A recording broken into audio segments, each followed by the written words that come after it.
For Pacifica Radio, I'm Eileen Alfandary. United Nations climate talks known as COP29 ended with a deal denounced by Global South nations and climate justice activists. The annual total for developing nations to fight climate change and mitigate its effects will be $300 billion. It's not near the full amount of $1.3 trillion that developing countries were asking for. Even worse, some of the $300 billion may be in the form of loans to poor nations rather than outright grants. The COP29 president, Mukhtar Babayev, gavelled the deal into acceptance before any nation had a chance to speak. India's negotiator, Chandi Rana, slammed the deal repeatedly to rousing cheers. The amount that is proposed to be mobilized is abysmally poor. It's a paltry sum. It is not something that will enable conducive climate action that is necessary for the survival of our country and for the growth of our people, their livelihoods. And I'm sorry to say that we cannot accept it.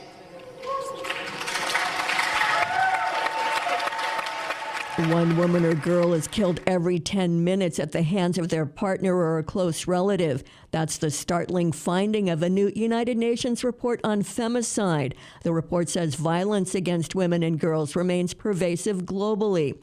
At a United Nations meeting, the president of the General Assembly laid out some of the statistics. Globally, an estimated 736 million women, nearly 1 in 3, have experienced physical or sexual violence or both at least once in their lives. This is unacceptable. In 2023, Africa recorded the highest rates of intimate partner and family-related femicide, followed by the Americas. In the Americas and Europe, most of the women were killed by intimate partners. Elsewhere, family members were the primary perpetrators. Georgia Congresswoman Marjorie Taylor Greene is vowing to target sanctuary cities or states that don't comply with the incoming Trump administration's crackdown on undocumented immigrants. Greene will head a new House subcommittee that will work closely with Elon Musk and Vivek Ramaswamy's panel on slashing federal spending. Last week, the Los Angeles City Council voted to enact an ordinance to prohibit city resources from being used for immigration enforcement in anticipation of potential mass deportations under President-elect Donald Trump. Catherine Carley reports.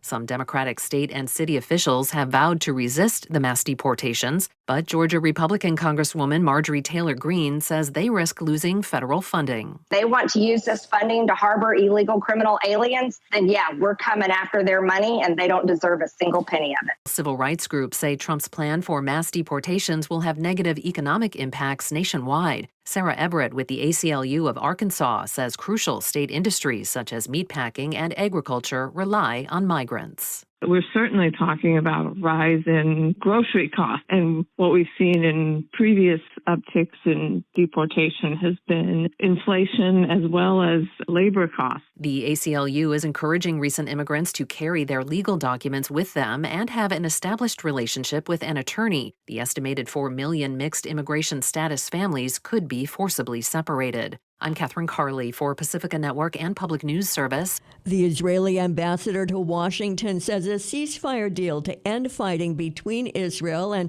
Lebanon-based Hezbollah could be reached within days. Among the issues that remain is an Israeli demand to reserve the right to resume military strikes should Hezbollah violate its obligations under the emerging deal. The deal seeks to push Hezbollah and Israeli troops out of southern Lebanon. Lebanon's deputy parliament speaker accused Israel of ramping up its bombardment of Lebanon in order to pressure the government to make concessions in the ceasefire talks. Israel has carried out heavy strikes in central Beirut in recent days. Hezbollah responded with increased rocket fire into Israel in one of the group's heaviest barrages in months. Al Jazeera reports that the United Nations Palestinian Refugee Agency, UNRWA, is warning that 500,000 people are threatened by sewage floods amid Gaza's rainy season. UNRWA also says cold temperatures will take a toll on thousands of malnourished people. There are no known negotiations underway to end Israel's war on Gaza. I'm Eileen Alfandary for Pacifica Radio.